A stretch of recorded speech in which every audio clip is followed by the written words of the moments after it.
Hello! Ako si Broso at sobrang tagal ko na dito sa anime world at sa sobrang tagal ko nga, marami na akong mga nakakolab na animators.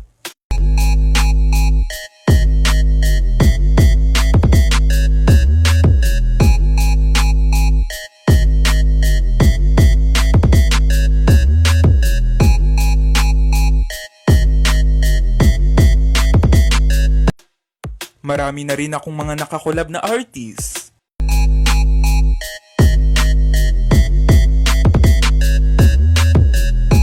Marami na akong mga nakakolab na acquaintances. Siyempre, marami na rin akong mga nakakolab na singer or rapper. Pero this September, espesyal ang ating makakakulab. Kilala niyo ba ang bumoboses kay Ipo Makanochi? Ako? Sasama sa inyong manood?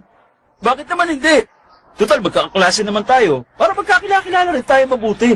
Aba, oo nga no. Sige. Naku lagot.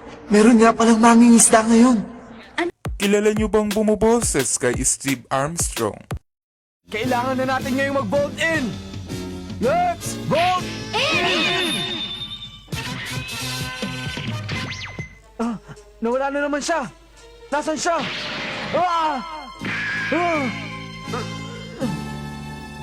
Paano mo lalabanan ang isang kaaway na hindi nakikita?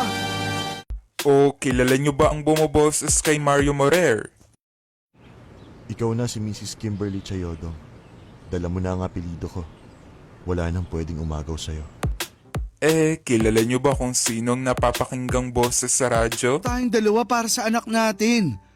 Maging maayos naman na sana ang pakikitungo natin sa isa't isa, kahit hindi na tayo nagsasama. Huwag mong asahan na magiging maayos ang pakikitungo ko sa'yo kasi galit pa rin ako sa'yo. Baka naman pwedeng isang tabi mo man lang yung nararamdaman mong galit sa akin, para naman makasama ko rin ang anak natin. At sinong nagsabi sa'yo na gusto ko pang ipakita sa'yo ang anak natin? Cynthia, ako ang ama niyan. Dahil makakakulab natin siya. Yes, siya. Sino siya? Para sa aking birthday presentation. Abangan! Bata ka pa. Ang dami pang pwedeng mangyari sa buhay mo. Ang pag-ibig, darating na lang yan. Hindi yan hinahanap. Darating yan sa tamang oras. Basta manalig ka at magtiwala ka lang.